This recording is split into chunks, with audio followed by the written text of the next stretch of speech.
Hello बच्चों, नमस्कार। कैसे हो आप सभी? उम्मीद करता हूँ शानदार लोगों जिंदाबाद हो। देखो, आज का हमारा टॉपिक है ग्लोब। तो ग्लोब के बारे में आज हम पढ़ेंगे। ग्लोब होता क्या है? पहले सबसे पहले सुनो, समझो ग्लोब होता क्या है। पृथ्वी का लघु प्रतिरूप। पृथ्वी का लघु प्रतिरूप क्या होता है? ग्लोब। इसका मतलब क्या है? पृथ्वी पर पृथ्वी की भौगोलिक स्थिति, उस पर स्थित महासागर और अन्य चीज की जो स्थिति है उसकी जानकारी करना ही ग्लोब कहलाता है। देखो, पृथ्वी का जो आकार है कुछ ऐसा है ना। दो स्थिति होती है, एक होता है परिभ्रमण और एक होता है बच्चों परिक्रमण। एक होता है परिभ्रमण और एक होता है परिक्रमण। ठीक है जी। परिक्रमण का मतलब क्या होता है? परिक्रमण का मतलब होता है पृथ्वी का, ध्यान रखो ना, परिक्रमण का मतलब क्या होता है? पृथ्वी का सूर्य के चारों ओर चक्कर लगाना ही परिक्रमण। परिक्रमण मतलब कि उसकी परिक्रमा करना ही परिक्रमण कहलाता है। तो परिक्रमण से निर्धारण जो होता है, परिक्रमण से हम वर्ष का निर्धारण करते हैं। इसका भी करते हैं वर्ष का, क्योंकि पृथ्वी जो है वो सूर्य का चक्कर 365 सही, सूर्य का चक्कर 365 सही 1/4 दिन में लगाती है। इससे निर्धारण होता है वर्ष का। और वही बात परिभ्रमण की, तो परिभ्रमण से निर्धारण किसका होता है? अब आप ये अंदाजा लगाओगे, परिभ्रमण से निर्धारण होता है दिन और रात। इसका दिन और दिन रात। ठीक है जी। इसका मतलब पृथ्वी जो है वो अपनी धुरी पर, मतलब आप ये समझ लो कि जैसे किसी चीज की एक मंदिर है, मंदिर के चारों तरफ एक परिक्रमा लगाना होता है क्या? परिक्रमण। और एक सूर्य के, आप सूर्य की परिक्रमा तो कर नहीं सकते। एक स्थान पर एक लोटा जो हम जल चढ़ाते सूर्य को, उसके एक स्थान पर खड़े होकर चारों दिशाओं में घूमना, वही होता है परिभ्रमण। इससे निर्धारण किसका होता है? दिन और रात का। क्योंकि लगभग 24 घंटे, लगभग 24 घंटे, लगभग एक चक्कर लगाने में 24 घंटे लगते हैं। 23 घंटे 24 मिनट कुछ करके ना, लगभग 24 घंटे को वो क्या कर लेती है? परिभ्रमण, अपनी धुरी पर घूम लेती है। अब ये आपने समझ पाया कि परिक्रमा क्या होता है और परिभ्रमण क्या होता है। ये दोनों स्थिति आप समझ गए। इससे आगे चलते हैं। देखो, इससे आगे चलने का मतलब क्या होगा? ये दो चीज आएंगी। ये थोड़ा सा छोटा बना है ना,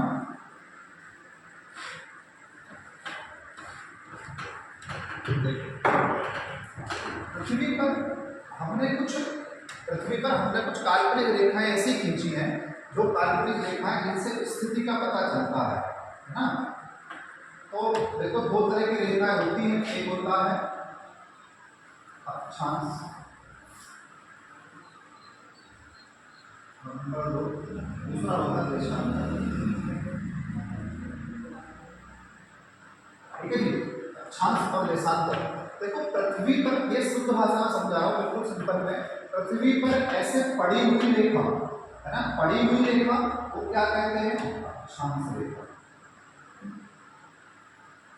पड़ी रेखा मतलब लंबी पड़ी हुई रेखा क्या होती है? अक्षांश। और खड़ी रेखा मानी जाएगी वो होगी देशांतर। तो देखो, अक्षांश रेखा ये पृथ्वी है, इस चपटी आकार की, इस तरह की आकार की पृथ्वी है। और ये पृथ्वी को दो भागों में बांटने वाली रेखा ये होती है 0 डिग्री, है ना। ये होती है 0 डिग्री अक्षांश, या फिर इसी रेखा को बोलते हैं विषुवत रेखा। क्या बोलते हैं? विषुवत रेखा। विषुवत रेखा, या फिर पृथ्वी को दो भागों में ये रेखा बांट रही है, इसी रेखा को आप कहते हो भूमध्य रेखा, है ना जी। क्या कहेंगे भाई साहब? भूमध्य रेखा। तो 0 डिग्री ये रही, तो ये 0 डिग्री देशांतर जो है ना भूमध्य रेखा, ये पृथ्वी को दो भागों में बांटती है। नंबर 1 कौन सा? ये है उत्तरी गोलार्ध। कौन सा? ये है उत्तरी गोलार्ध। और ये होता है दक्षिणी गोलार्ध। ठीक है, ये होगा उत्तरी गोलार्ध और ये होगा दक्षिणी गोलार्ध। अच्छा, ऐसे ऐसे खिंचती तो बहुत रेखा है, ऐसे ऐसे पृथ्वी पर होती तो बहुत, बताऊंगा अभी आगे चल के कितनी होती है, कितना इसकी दूरी होगी, क्या होगा। ऐसे ऐसे रेखा तो बहुत है, लेकिन आप सब तो आपको पढ़नी नहीं। सब पढ़ोगे तो भाई बहुत टाइम लगेगा, पढ़ते पढ़ते इसी में सारा टाइम चला जाएगा। पेपर देखते रहो। अब इसमें देखो कुछ रेखाएं मुख्य होती है, उनको देखते रहना। ये देखो ये होती है 23.5 डिग्री, 23.5 डिग्री उत्तरी गोलार्ध, उत्तरी गोलार्ध में ये है, इसका मतलब ये कर्क रेखा, कौन सी? कर्क रेखा।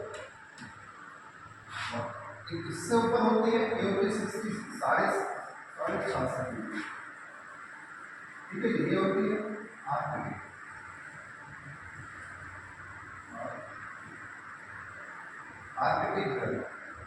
ठीक है, जिस हिसाब से ये हमने बांटा 23.5 डिग्री पे, उसी हिसाब से दक्षिणी गोलार्ध में 23.5 डिग्री पे एक होती है मकर रेखा, ठीक है सर, कौन सी?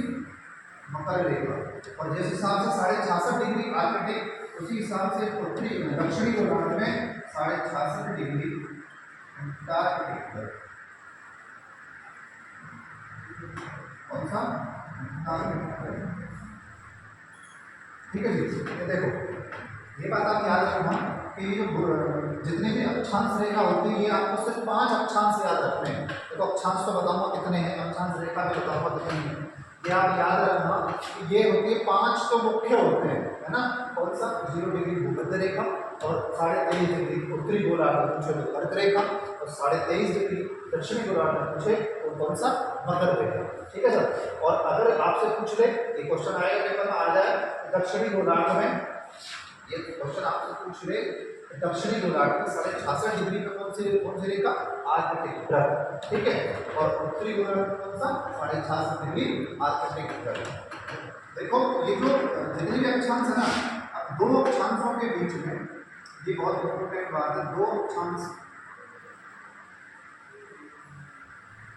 दो अक्षांश रेखा के मध्य दूरी होती है ना, लगभग 111 किलोमीटर होती है। ट्रिपल ऐसे याद रखना, 3 लाइन खींच दो ऐसे करके, इतने किलोमीटर दूरी होती है, इस हिसाब से ऐसे ट्रेक बना के याद रख लेना कि इतनी दूरी, दो रेखाओं के बीच में कितनी दूरी। अब ये मत समझना कि ये जो दो रेखा खींची इनके बीच में सर 111 किलोमीटर ना, जितनी भी और रेखा होती है ना ऐसे करके खींची होगी, ये 111 किलोमीटर की दूरी होती है आपस में, दो समान। अच्छा, सबसे इम्पोर्टेंट बात क्या होती है कि जितनी भी अक्षांश रेखा होती है ये समानांतर होती है, ठीक है। समानांतर मतलब कैसे कि दोनों जितनी भी रेखा होगी ये समानांतर पे खींची हुई होगी, और दोनों दो रेखाओं के बीच में कितना होगा? 111 किलोमीटर की दूरी होती है।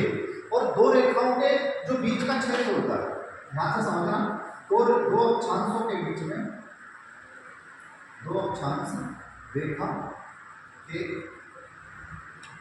मध्य स्थान को कटिबद्ध कहते हैं, कटिबद्ध कहते हैं। वो भी समझाऊंगा कैसे। देखो 23.5 डिग्री कर्क रेखा और 23.5 डिग्री मकर रेखा, इन दोनों के बीच में, ध्यान से सुनना, 23.5 डिग्री कर्क रेखा और 23.5 डिग्री मकर रेखा, दक्षिणी गोलार्ध उत्तरी गोलार्ध, इन दोनों के बीच में सूर्य की जो किरणें होती है वो लंबवत पड़ती है। जब लंबवत पड़ेंगी तो भाई साहब तापमान भी सही होगा। इसका मतलब क्या है? यहाँ होगा उष्णकटिबंधीय, है ना, क्या होगा? उष्णकटिबंधीय,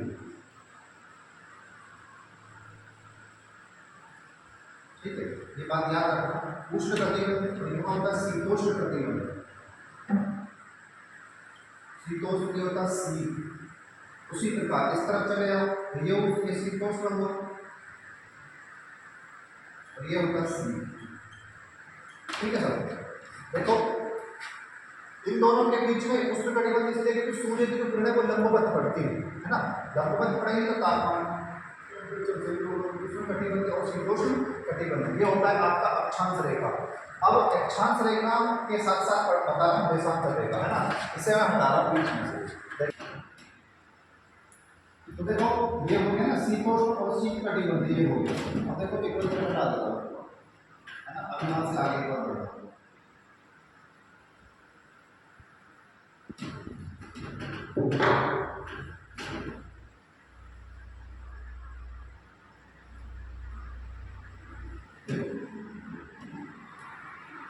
ये होता है यहाँ पे है ध्रुव, है ना, यहाँ पे होते हैं ध्रुव तो ऐसे ही होता ध्रुव यहाँ पे, ठीक है जी। ध्रुव यहाँ पे है, ऐसे ध्रुव यहाँ पे। अब आपसे एक सवाल पेपर में क्वेश्चन पे ऐसा आएगा, देखो कैसे आपसे पूछेगा कुल अक्षांशों की संख्या कितनी, कुल सवाल पूछेगा कुल अक्षांशों की संख्या, है ना। अक्षांश और अक्षांश रेखा, आप कहोगे कि ये क्या हुआ, अक्षांश और अक्षांश रेखा अलग अलग कैसे बतानी, हाँ जी भाई साहब ऐसे होगा। देखो अक्षांश का मतलब ये जब रेखा खींची हुई है ना, ये ऐसे जो रेखा खींची हुई है, इस रेखाओं की संख्या इससे ऊपर 90 और इससे नीचे 90, कितना होगा, इससे ऊपर 90 और इससे नीचे 90, ठीक है। और ये रेखा कितनी हुई 181 अक्षांश रेखा। अब तुम कहोगे कि अक्षांश रेखा ना, ये 100, ये जो अक्षांश है ना, ये अक्षांश 181 है और अक्षांश रेखा सुन लो, अक्षांश रेखा। देखो जब ध्रुवों में जाएंगे तो ये जो है ना, ये इसको रेखा नहीं माना जाता, इसको ध्रुव माना जाएगा।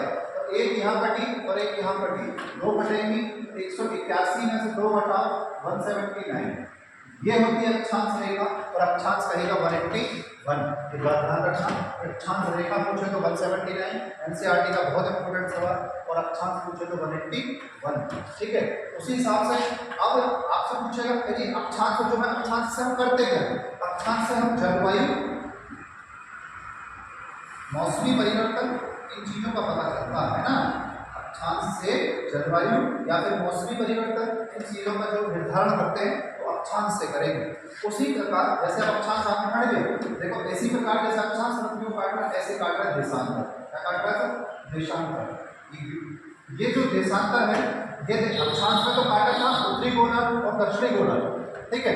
अक्षांश में तो काटा था उत्तरी गोलार्ध और दक्षिणी गोलार्ध, लेकिन ये जो देशांतर है, ये देशांतर काट रही है इसको पूर्वी गोलार्ध, पूर्वी गोलार्ध और पश्चिमी गोलार्ध, है ना, पूर्वी पश्चिमी। अब देखो ये पूर्वी को काट रही है और ये पश्चिम को काट रही है, तो ये जो बीचों बीच में रेखा पड़ी है ना, इसी को बोलते हैं जीएमटी। जीएमटी मतलब ग्रीनविच टाइम रेखा, है ना, इसी को क्या बोलते हैं, ग्रीनविच टाइम रेखा। मतलब जो समय का निर्धारण हुआ है, पृथ्वी पर समय का निर्धारण किस रेखा से माना गया, इस रेखा से। अच्छा, सबसे इम्पोर्टेंट क्वेश्चन बीच में बता रहा हूँ आपको मैं, कि ये जो रेखा है ना, आप समझते हो ये रेखा ऐसे खींची गई होगी, वहां तक खींची गई होगी, किसने खींची होगी, क्या व्हाइट सीमेंट से खींची है, अगर इससे ना, ये जितनी भी रेखा है ना, ये काल्पनिक मानी गई है ना, ये खींची हुई नहीं है। इससे सिर्फ एक पृथ्वी के, पहले बता दिया था मैं, पृथ्वी का लघु पृथ्वी रूप है, इससे एक इसकी पृथ्वी की भौगोलिक स्थिति का पता चल रहा है इन रेखाओं से। ग्रीनविच टाइम रेखा, ग्रीनविच टाइम रेखा कौन सी मानी गई, जो पूर्वी गोलार्ध और पश्चिमी गोलार्ध में पृथ्वी को बांटने के बीच की जो रेखा, वो कौन सी, ग्रीनविच टाइम रेखा। इसका नाम ग्रीनविच क्यों रखा गया, यह लंदन के ग्रीनविच शहर, यह लंदन के ग्रीनविच शहर नामक जगह से निकलती है, इसका नाम क्या रखा गया, ग्रीनविच रेखा रखा गया। अब इसी हिसाब से जब ये चलती है तो ये रेखा ध्रुवों पे आ गई, है ना, ये ध्रुवों पर मिल जाती है, जितनी भी देशांतर होती है ना, ये ध्रुवों पर तो मिल जाती है।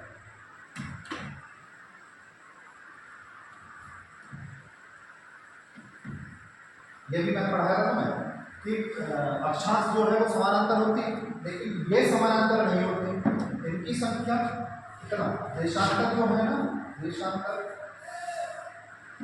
ये समानांतर तो होती है, इनकी संख्या 360 होती है। क्यों, इनकी बनाती है और ये ध्रुवों पर जाकर मिल जाती है, इनके बीच की जो दूरी है वो घट जाती है। तो देखो ये ध्रुवों पर जाकर मिल रही है, इस हिसाब से इनके बीच की दूरी घट गई है। अब जो ये देशांतर है, इस देशांतर से क्या होता है, समय का निर्धारण। देशांतर से क्या बताया था मैंने, अक्षांश से तो बताया था, अक्षांश रेखाओं से बताया था क्या, जलवायु, मौसमी परिवर्तन, मौसमी स्थिति। लेकिन देशांतर से क्या होगा, देशांतर से पता चलेगा समय निर्धारण, है ना, देशांतर से क्या होगा, समय निर्धारण। उम्मीद करता हूँ ये चीज़ जो मैंने बताई ये आपको समझ में अच्छे से आई होगी। यहाँ से आगे अब नेक्स्ट क्लास में करेंगे, एक बार इसको ढंग से देख लेना। अच्छा, एक बार आपकी कॉपी में उतार के ढंग से दोबारा देख लेना, जो भी कोई दिक्कत हो पहले नेक्स्ट क्लास में बात, ठीक है। ओके, धन्यवाद।